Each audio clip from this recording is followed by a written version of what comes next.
The pre-dawn stillness of San Diego's Murphy Canyon neighborhood was violently shattered on Thursday, May 22, 2025.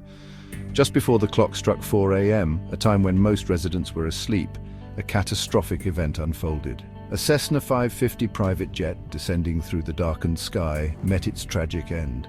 The aircraft didn't just fall, it tore through the fabric of the community, a stark reminder of how quickly normalcy can be obliterated. The initial moments were pure chaos, a horrifying symphony of tearing metal, explosions, and the sudden, terrifying roar of an uncontrolled fire invading the quiet suburban streets.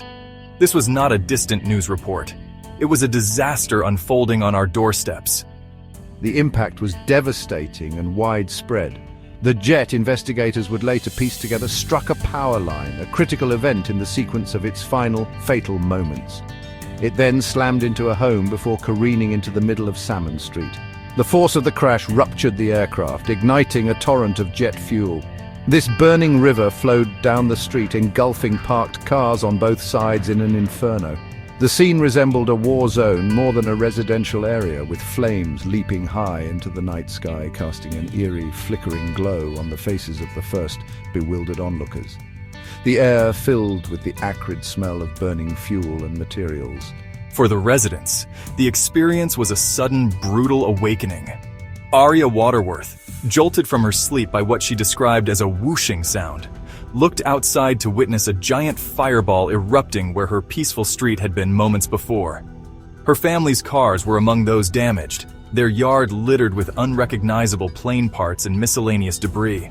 The familiar landscape of her neighborhood was instantly transformed into a scene of destruction and fear. The sounds were deafening. The initial crash, subsequent explosions from burning vehicles, and then the approaching sirens of emergency responders cutting through the night. The immediate aftermath was a testament to the terrifying power unleashed. The debris field was described by officials as very large, a grim scattering of the Cessna's remnants across multiple blocks. At least 10 homes suffered damage ranging from direct impact to fire and smoke. Numerous vehicles were reduced to charred husks.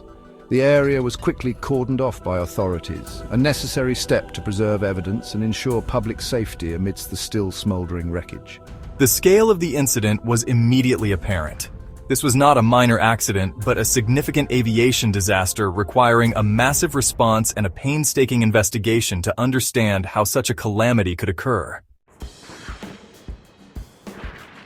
The Cessna 550 began its journey far from the California coast, originating from Teterboro Airport in New Jersey, a busy hub for private and corporate aviation.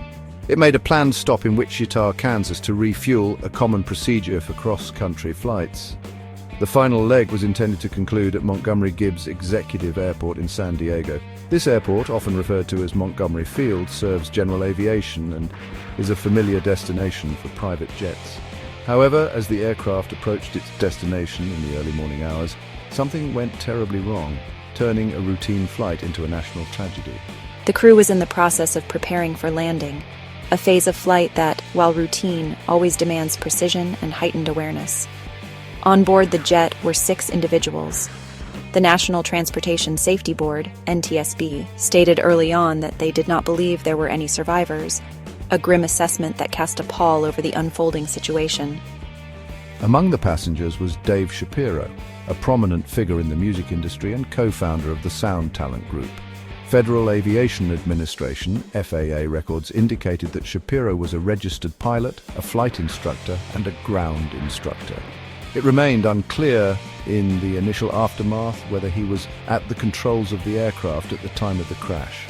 His presence on the flight, along with 2 other employees from his agency, highlighted the human cost of the disaster, extending beyond abstract statistics to touch specific communities and industries. Another life tragically cut short appeared to be that of Daniel Williams, a friend of Shapiro's and the former drummer of the band The Devil Wears Prada. Social media offered a poignant final glimpse into their journey. Williams had posted pictures of the jet on Instagram before takeoff, images that would later be viewed with a heavy heart by friends, family, and fans. These digital footprints transformed into a somber memorial, capturing the anticipation and normalcy of a trip that would end so catastrophically. The personal connections and stories emerging underscored the individual tragedies encompassed within the larger event, each loss rippling through networks of loved ones and colleagues. The final moments of the flight were marked by challenging conditions. The aircraft was navigating through foggy weather, a common occurrence in coastal San Diego, especially during the early morning hours. It was in this low visibility environment that the plane tragically struck a power line. This impact likely sealed its fate, leading to the subsequent crash into the residential area. The descent into Murphy Canyon was swift and brutal, leaving no chance for recovery or a different outcome. The transition from a controlled flight to a catastrophic impact was horrifyingly quick, a stark reminder of aviation's unforgiving nature when things go awry. By Friday, May 23, 2025, the day after the crash, federal investigators were already deeply entrenched in their meticulous work. Teams from the National Transportation Safety Board, NTSB, the lead agency for civil aviation accidents, and the Federal Aviation Administration, FAA, had converged on Murphy Canyon. Their presence signaled the formal commencement of a complex and demanding investigation. These investigators are specialists trained to dissect disasters, to read the twisted metal and scattered debris like a gruesome instruction manual detailing what went wrong. Their task is not to assign blame in a legal sense, but to determine the probable cause and make recommendations to prevent future tragedies. The scene itself was a sprawling puzzle, requiring careful documentation before any piece was moved. The investigation process is methodical, almost forensic in its approach. NTSB and FAA personnel began by meticulously examining the wreckage, photographing and cataloging every fragment of the Cessna 550. They focused on the aircraft's structure, its engines, and its flight control systems, looking for any signs of pre-impact failure or malfunction. The flight data recorder and cockpit voice recorder, if the aircraft was equipped with them and they are recoverable, would be crucial assets, offering invaluable insights into the aircraft's performance and the crew's actions in the final minutes. The investigators would also scrutinize maintenance records for the jet, seeking any history of recurring issues or deferred repairs.